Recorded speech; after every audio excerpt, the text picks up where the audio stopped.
faire témoin de l'action et de l'engagement du mouvement ATD Quart-Monde, Agir tous pour la dignité, un mouvement auquel j'appartiens depuis près de 40 ans. Un mouvement qui est non confessionnel, comme vous savez, mais dans lequel les personnes qui sont engagées, qui sont croyantes de quelque nature que ce soit, ont aussi toute leur place. J'ai trouvé extrêmement important que vous appeliez le témoignage d'ATD Quart-Monde dans le cadre de votre journée qui est donc sur la dignité. La dignité de tout être humain. Et je vais essayer de me faire le témoin de cette action du mouvement pour la reconnaissance de la dignité de tout être humain. Alors, quel est mon but dans cette intervention de 3/4 d'heure à peu près? C'est de vous manifester les modes et les choix d'engagement du mouvement ATD Quart-Monde dans son combat d'éradication de la misère. Et dans ce combat qui est essentiel, qui est à la base de la naissance du mouvement, son fondateur Józef Brzezinski venant lui-même de ce monde de la misère, le mouvement travaille à la reconnaissance de la dignité des personnes les plus pauvres et se faisant au respect des droits humains. Ce mouvement, donc, qui a été créé en 1957 par Józef Brzezinski à Noisy-le-Grand, et c'est un mouvement qui est présent dans 37 pays. Et les modes d'action du mouvement sont au nombre de 3 qui sont inséparables l'un de l'autre. Alors, je vous les dicte. Le mouvement agit sur le terrain avec les personnes en situation de pauvreté, avec la volonté de s'unir dans un même combat pour la dignité de tous. C'est-à-dire, si on lutte pour la dignité des plus pauvres, inévitablement, on lutte pour la dignité de l'ensemble. Le deuxième mode d'action, le mouvement agit auprès des institutions pour faire changer les lois et évoluer les pratiques. Ça, je vous le développerai dans le deuxième temps de mon intervention. Et troisième mode d'action, le mouvement agit auprès de l'opinion publique par des campagnes citoyennes pour faire changer le regard porté sur les plus pauvres et susciter l'engagement des personnes. Peut-être vous connaissez ce tout petit document édité par ATD Quart-Monde, les fausses idées sur les pauvres.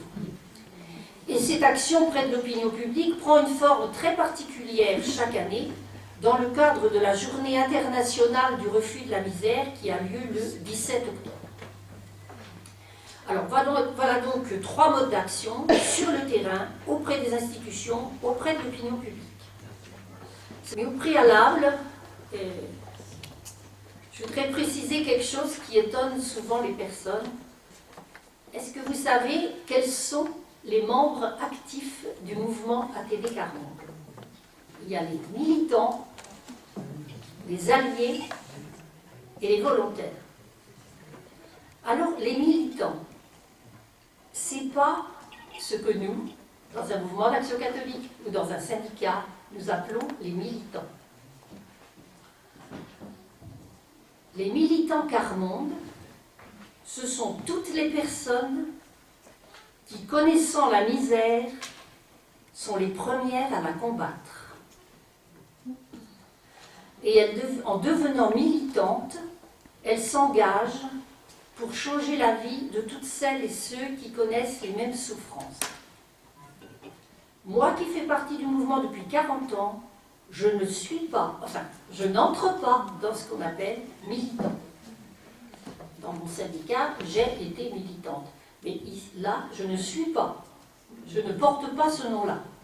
Ça ne veut pas dire que je ne m'engage pas, mais voilà, ce mot-là est vraiment réservé. Alors, il y a aussi, deuxième catégorie de membres actifs du mouvement, les volontaires permanents. Alors, ce sont des personnes qui choisissent de s'engager à plein temps et dans la durée aux côtés des personnes en grande pauvreté. Alors, dans la durée, ça veut dire pas 15 jours. Alors, ça peut être plusieurs années. 5 ans, 10 ans, il y en a c'est 40, enfin il y en a, ils demeurent volontaires permanents jusqu'à leur mort. Bon. Mais ça peut être un engagement sur un temps limité. Ce sont des personnes qui choisissent de s'engager à plein temps et dans la durée aux côtés des personnes en grande pauvreté. Alors, c'est important de savoir qu'ils perçoivent un salaire modeste et identique, quelle que soit leur ancienneté et leur niveau de responsabilité. Ça crée une société originale quand même. Et puis les alliés, alors dont je fais partie, dont je vois aussi quelqu'un qui en fait partie ici, Elisabeth, ce sont des bénévoles qui développent les actions du mouvement, qui diffusent son message au sein de leur propre milieu, milieu social, milieu professionnel, milieu familial, etc. Et bon, ben, comme vous l'avez compris, j'appartiens à cette catégorie. Enfin, pour moi, c'était important de situer ça dès le départ. Alors, premier temps de mon intervention, c'est que j'ai appelé le cœur de l'expérience de la pauvreté. Alors, je vais vous présenter ici le projet et la réalisation d'une recherche internationale qui a été initiée par ATD Quart Monde en lien, il ne faut pas avoir peur des mots, en lien avec l'université d'Oxford. Comment les gens dans la plus grande précarité ont accès à l'université d'Oxford? Mais oui, mais oui, mais oui. Alors, cette recherche qui a eu lieu, qui s'est étendue sur 2 ans, de 2017 à 2019, on l'a appelée une recherche participative internationale. Et le thème sur les dimensions de la pauvreté. Elle a été initiée par ATD Quart Monde, qui a obtenu l'agrément de l'université d'Oxford pour travailler avec le mouvement.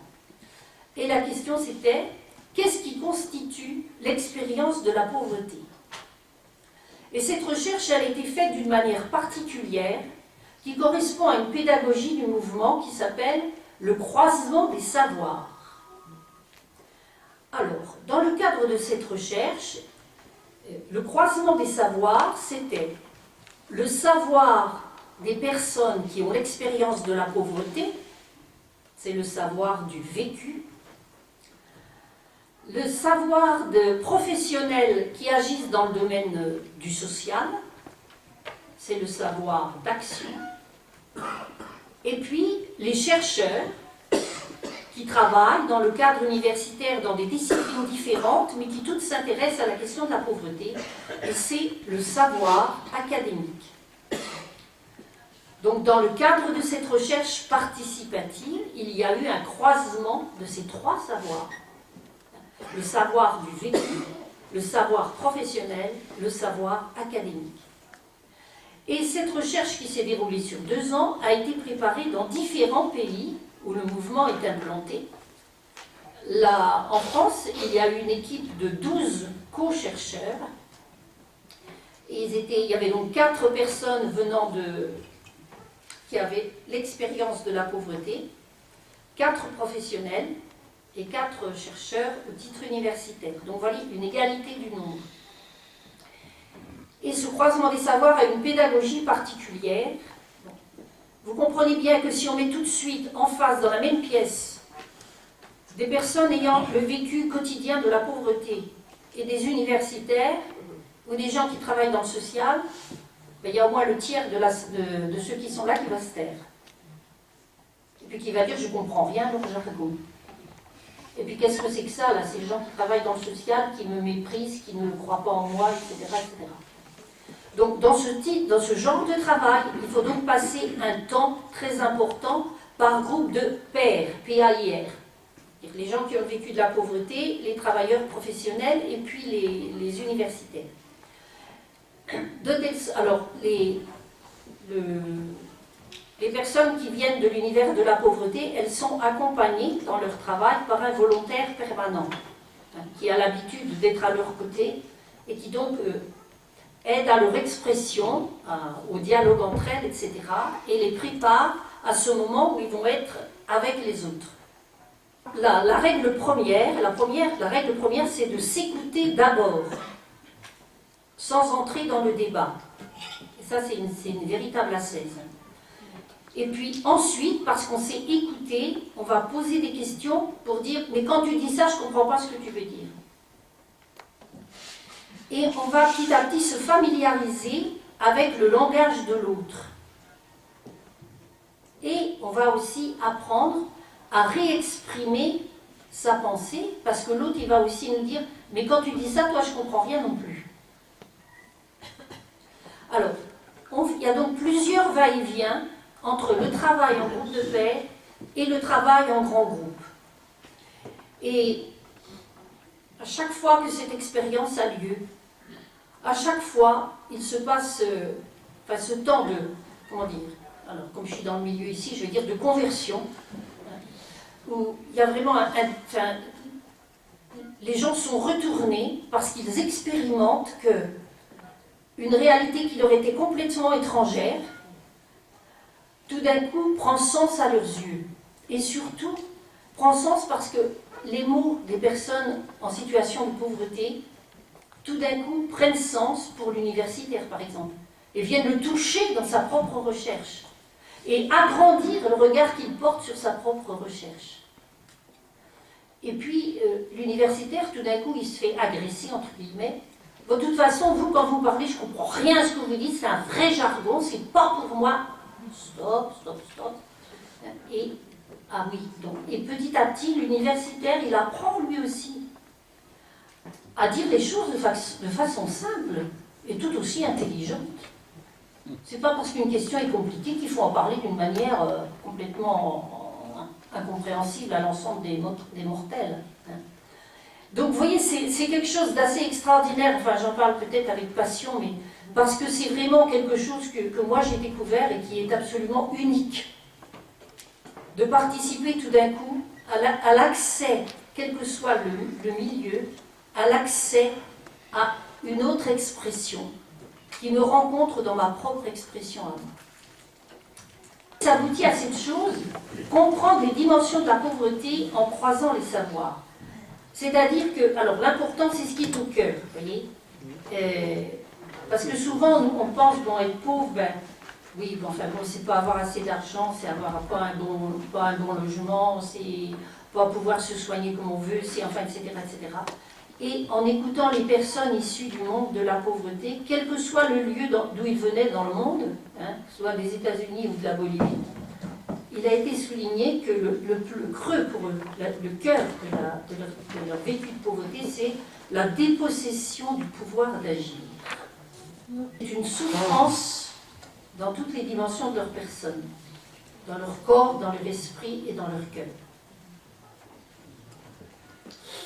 Et que ceci les conduit, lorsqu'ils sont accompagnés, lorsqu'ils ne sont pas laissés seuls à cette expérience horrible de la dépossession du pouvoir d'agir, je ne suis pas maître de mener ma vie comme je veux, je ne me sens pas maître d'élever mes enfants comme je veux, parce que je perçois toujours le regard de l'univers du social qui me dit mais c'est pas comme ça qu'il faut faire, vous vous y prenez mal, ou etc. etc. Bon. Et alors tout ceci, cette dépossession du pouvoir d'agir, alors ça se manifeste d'une manière, vous voyez, des manières différentes, donc le manque de travail décent, le revenu insuffisant et précaire, les privations matérielles et sociales, des contributions qu'ils peuvent apporter mais qui ne sont pas reconnues, parce que si, voilà, par exemple à l'école, dans une réunion de parents, bon ben, ils vont délaisser les réunions de parents parce que quand ils osent ouvrir la bouche puis dire quelque chose, ils ont l'impression, enfin on les écoute, on les regarde bizarrement comme des bêtes étranges, et puis c'est pas repris en compte, quoi. Donc vous voyez des contributions qui sont non reconnues, une maltraitance institutionnelle dont je vais parler tout à l'heure, une maltraitance sociale, etc., etc. Le mouvement agit sur le terrain. Alors il agit pour l'accès à la parole, oui, c'est toujours premier, à la parole et aux droits des personnes en précarité. Donc il agit pour ça, mais il agit avec les personnes. C'est bien la distinction. Il n'agit pas pour les personnes, à la place des personnes. Il agit avec les personnes pour qu'elles accèdent à la parole, à leur propre parole et à leurs droits. Et au cœur de cet engagement, la présence des volontaires est extrêmement importante.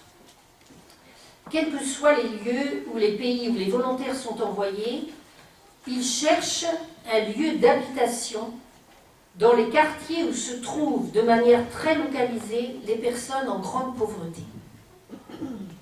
Ils ne vont pas aller habiter dans le centre-ville, par exemple, hein, ou même dans une banlieue ordinaire, qu'on dirait nous. Mais ce n'est pas là que sont les personnes en plus grande précarité. Donc ils vont d'abord chercher à s'insérer dans un quartier où se trouvent des personnes en grande précarité. Parce que leur souci, c'est essentiellement la rencontre, l'écoute, l'accompagnement, en participant à la vie du quartier, entre autres, en envoyant leurs enfants dans les écoles du quartier, en accueillant les copains et copines de leurs propres enfants, mais qui sont justement du quartier. Et en se laissant conduire par des événements qui peuvent advenir dans le quartier, qui leur permettent de créer avec patience des relations à égalité. Par exemple, s'il y a une réunion de parents d'élèves, eh bien, ils vont faire en sorte ils vont faire en sorte que, voilà, quelques familles du quartier entendent que, mais oui, ils peuvent y aller. Oui, non, mais nous, on n'est pas dans notre monde, la personne. Non, mais on va aller ensemble. On va aller ensemble, on va se mettre ensemble, donc on va écouter ensemble, et après, on pourra reprendre ensemble. Donc, vous comprenez bien que rien ne se fait sans la participation des personnes. Ces personnes qui, petit à petit, parce qu'elles perçoivent la confiance et le respect, vont dire leur souffrance, leur demande d'échapper à ce que nous appelons la maltraitance institutionnelle. Il y a eu récemment dans le journal mensuel là, qui s'appelle Feuille de route, un éditorial d'une responsable du mouvement qui disait ceci: quand des enfants sont éloignés de leur famille pour cause de pauvreté, sans avoir mis en place l'aide appropriée pour éviter le placement, c'est de la maltraitance d'État. Quand le pays des droits de l'homme institutionnalise l'aide alimentaire, les militants quart-monde nous disent la honte d'en dépendre qui est vécue comme une maltraitance. Quand le pays des droits de l'homme avance à marche forcée dans le numérique, au détriment de l'accès effectif aux droits, c'est de la maltraitance. On peut aussi évoquer ici l'importance de la présence aux côtés des personnes en précarité dans des pays comme par exemple des pays qui sont soumis à des violences qui viennent de la nature, des tremblements de terre, des tsunamis, en fait, etc. Dans ces cas-là, vous savez bien que les gens qui ont déjà rien ou presque rien, ils ont encore moins que rien. Et à Haïti, par exemple, c'est vrai que la présence importante du mouvement ATD Quart-Monde, c'est une réalité extrêmement forte qui permet aux gens qui sont dans la plus grande des précarités et qui tout d'un coup sont rendus à moins que rien, de trouver du sursaut, parce qu'ils ne sont pas seuls, parce qu'ils sont épaulés justement par les volontaires. Alors, un deuxième lieu spécifique pour l'accès à la parole et au droit, c'est ce qu'on appelle l'Université populaire Quart-Monde. L'Université populaire Quart-Monde qui a eu lieu à Rennes le 3 décembre dernier, dans une maison de quartier bien connue donc des Rennais, elle avait pour thème « Vaincre l'isolement ». Alors, qu'est-ce que c'est que cette histoire d'université populaire? Il faut savoir qu'au départ, sur Rennes, le mouvement ATD faisait ses rencontres d'université populaire dans un lieu qui, effectivement, est un lieu de l'université de Rennes.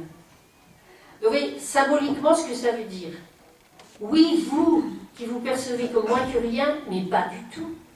Vous pouvez avoir accès aussi à ces lieux qui sont des lieux de savoir. Et dans ces lieux-là, vous pouvez vous aussi accéder au savoir. Le vôtre qui va être éclairé par le savoir de d'autres, les autres mêmes étant éclairés par votre propre savoir. Mais oui, mais oui. Ça se passe la préparation d'une université populaire. Alors, il y a au niveau de la région, de notre région, la région à laquelle j'appartiens pour le mouvement, qui s'étend du tout nord de la Bretagne jusqu'à la Vendée, et puis dans ce sens-là, de l'océan Atlantique bien sûr, jusqu'à la Mayenne. Et pour préparer cette université populaire, il y a une équipe qui va être l'équipe d'animation de cette université, une équipe qui est désignée, choisie avec les militants et les volontaires et les alliés, une équipe qui aujourd'hui comporte 4 membres, et dans ces 4 membres il y a des militants et il y a des alliés. Ils sont choisis pour 3 ans, mais c'est renouvelable aussi 3 autres années. C'est cette équipe qui choisit le thème. Et une fois qu'ils ont choisi le thème, alors je prends cet exemple-là, vaincre l'isolement, chaque groupe local de la région, alors à Nantes, il y a un groupe local, bon, il y en a un aussi à Saint-Nazaire, bon, alors il y en a un dans tous les départements, un ou deux dans tous les départements, donc de la région que je viens de vous dire. Chaque groupe local reçoit de cette équipe une invitation où est exposée en quelques lignes la raison du choix du thème et proposer quelques questions pour nourrir la réflexion. Alors là, la question c'était, ça commençait comme ça, d'après une recherche menée par ATD Quart Monde et l'Université d'Oxford, l'isolement serait une dimension cachée de la grande pauvreté. Nous aimerions y réfléchir ensemble, réfléchir aux liens qui existent ou non, selon vous, entre l'isolement et la grande pauvreté.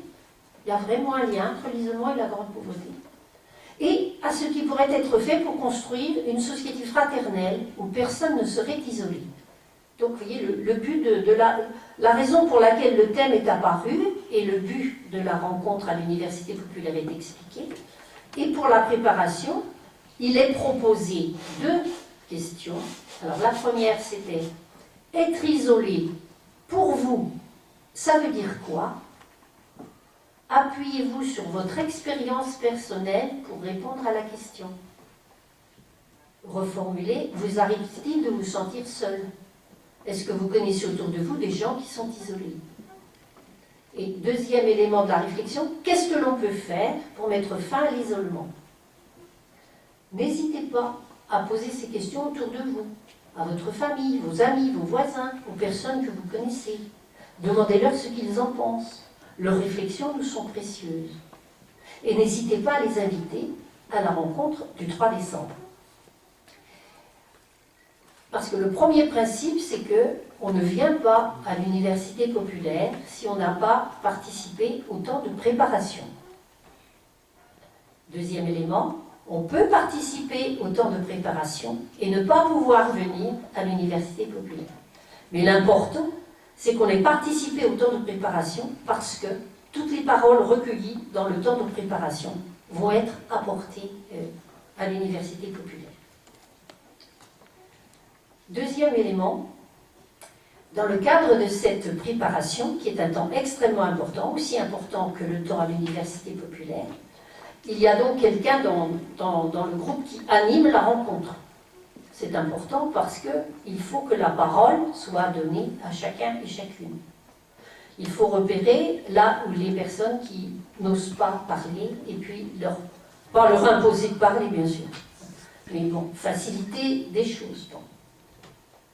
Alors, il est important aussi que toutes ces paroles soient gardées pour qu'elles soient envoyées à l'équipe d'animation de l'université populaire, pour qu'elle-même prépare son animation en fonction de ce qui est remonté des différents groupes.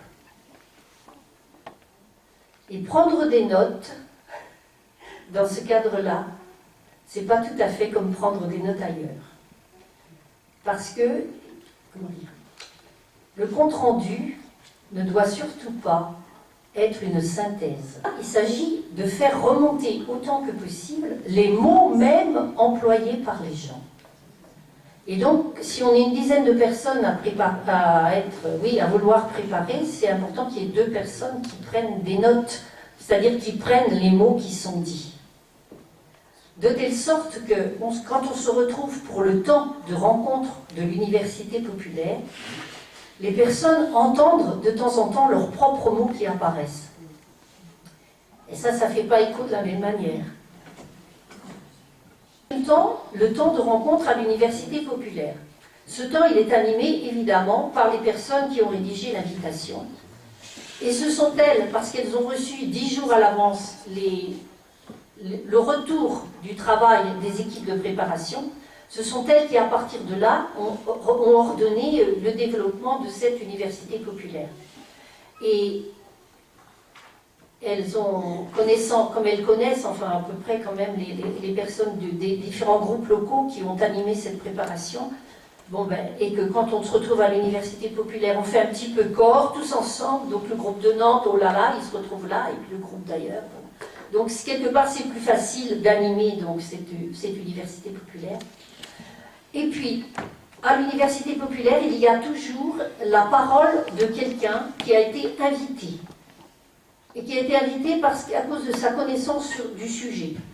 Une connaissance qui peut être différente, suivant que ça peut être un politique, ou une politique qui est invitée. Ce peut être quelqu'un qui est engagé dans le travail social, ou c'est quelqu'un qui a un savoir sur le sujet qui est différent de celui des alliés et des militants. Elle entend tout ce qui est dit par les gens, et quand c'est des politiques qui sont quelquefois complètement, tout d'un coup ils sont complètement étonnés, déplacés, et ils se sentent un petit peu incompétents, entre guillemets, parce que ils découvrent tout d'un coup l'arrière de ce qu'ils n'ont jamais perçu. Le déroulement de la séance est enregistré.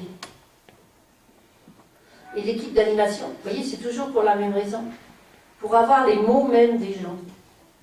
Et l'équipe d'animation, après, elle a un gros travail de réécouter cet enregistrement et à partir de là, de faire remonter un compte-rendu qui est envoyé à nouveau aux différents groupes locaux qui ont participé à cette préparation.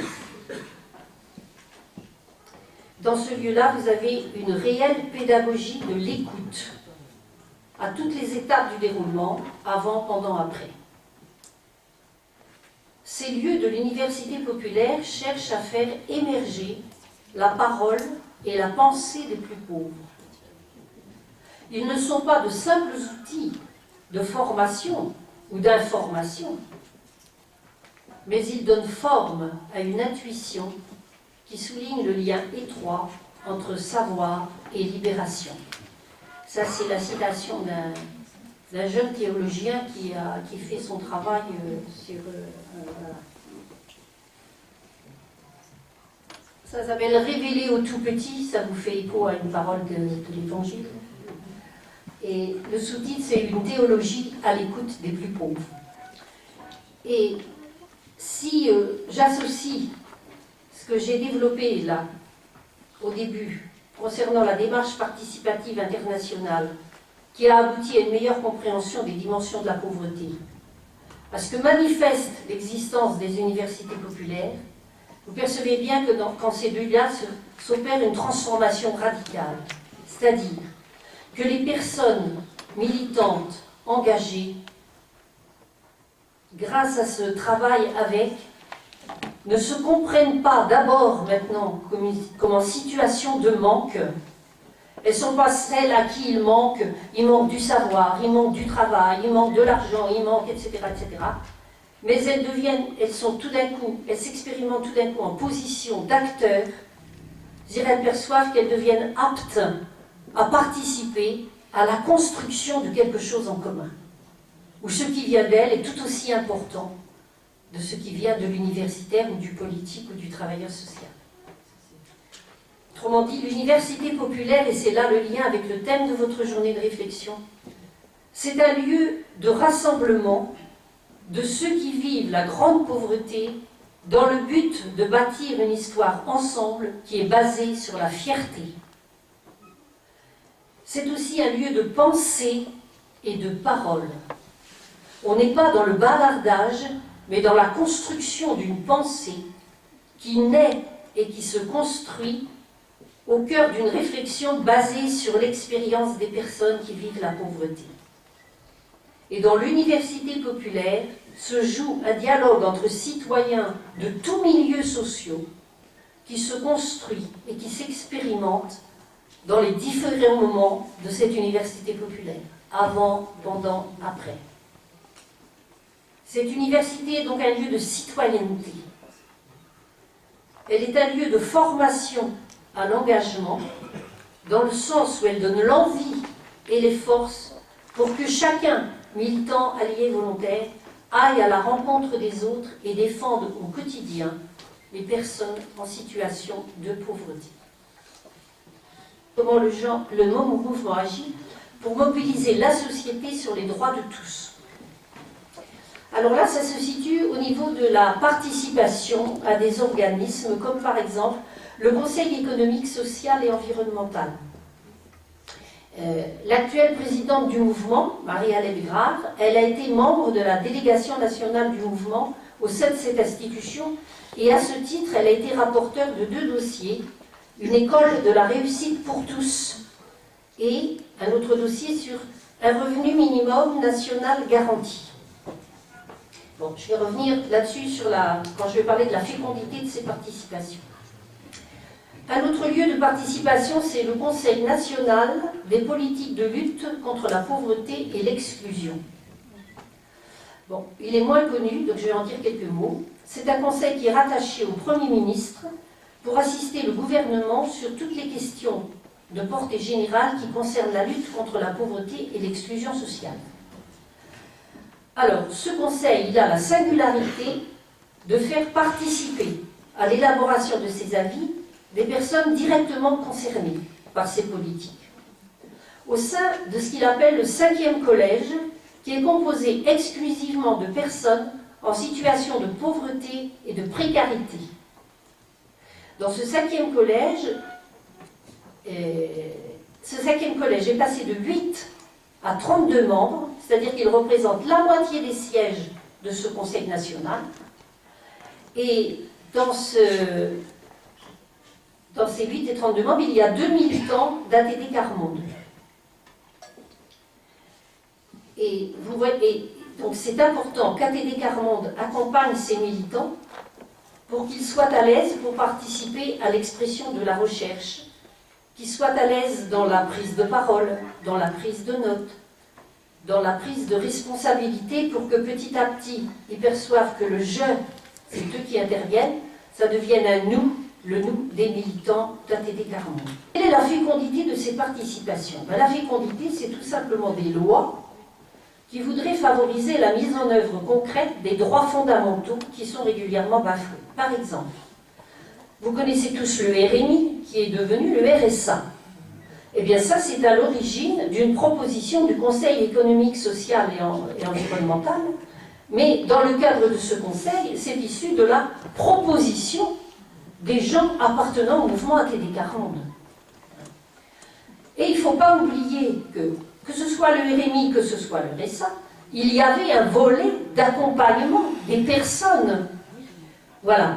Et c'est cet aspect, volet d'accompagnement, qui est fondamental pour le mouvement ATD Quart Monde, qui n'a pratiquement jamais été mis en œuvre.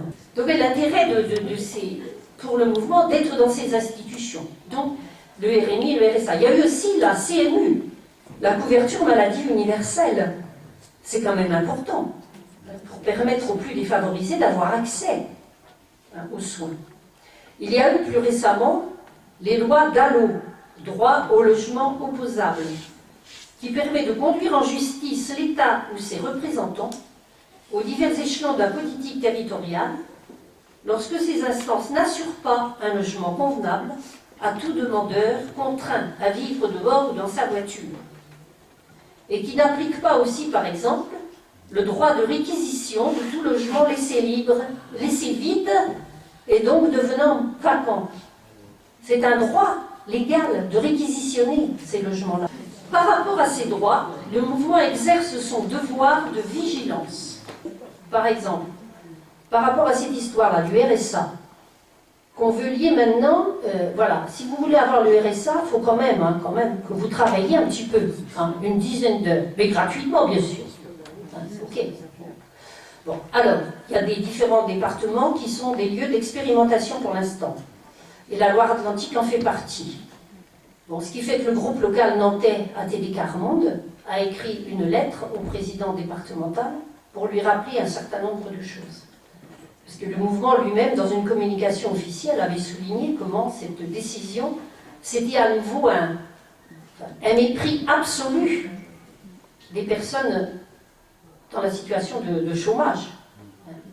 Bon, comment ATD prend ça d'une manière quand même différente dans ses projets territoire zéro chômeur longue durée. Un autre élément, l'ARS, voilà. Il a l'idée d'une députée du MoDem de dire non, mais il faut regarder ça de plus près quand même, parce qu'il y a des familles, évidemment, c'est celles qui sont dans la plus grande pauvreté, c'est celles-là qu'on montre. Ça, je pense qu'il y en a d'autres qui font aussi pareil, mais celle-là forcément, qui n'utilisent pas cette allocation pour ce pourquoi elle est faite. Bon. Alors ça, elle lance ça comme ça, elle n'a pas d'éléments pour le justifier, et même la caisse d'allocation familiale dit que c'est pas... Non, c'est vraiment pas... Bon. Mais ce qu'il y a d'intéressant, enfin ce qui est important pour les familles dans la plus grande... Enfin pour toutes les familles, il n'y a pas que celle-là, pour toutes celles qui ont droit à l'ARS, c'est que c'est un chèque qu'elles reçoivent. Donc quand elles vont faire leurs courses, c'est pas écrit sur leur porte-monnaie ni sur leur visage que l'argent qu'elles utilisent, en fait, elles l'ont reçu. Or, cette députée moderne, elle voudrait qu'on change justement ça. Et que ça soit un petit peu comme les tickets restaurants, enfin, voilà. C'est-à-dire que quand vous vous présentez, ben voilà, il est évident que là, vous faites partie de gens qui sont pauvres et qui reçoivent une aide, etc. Et à nouveau, vous êtes stigmatisé. Et à nouveau, on ne vous fait pas confiance. Et à nouveau. Donc, vous voyez, c'est cette vigilance du mouvement par rapport à tout ce qui est régulièrement maltraitance institutionnelle, maltraitance politique, etc. Quand même un élément très important que je veux souligner, c'est le mouvement qui agit pour expérimenter des projets pilotes. Alors, il y a ce projet pilote territoire zéro chômeur longue durée, bon, qui est connu de vous, je pense, hein, parce que il y a déjà des expérimentations dans notre département. Ce qui est important, c'est que c'est toujours la même démarche. C'est à partir de la recherche de personnes qui sont dans la situation de chômage de longue durée sur un territoire très précis, et rencontrer ces personnes, les écouter, voir avec elles qu'est-ce qu'ils aimeraient faire, quelles compétences ils pensent avoir. Et puis, en parallèle ou avec le lieu politique qui va le mettre en œuvre. Et ce qui est important, c'est que le financement, enfin c'est cette idée géniale qu'a eu celui qui a eu l'intuition dans le mouvement ATD Carmonde, c'est de dire,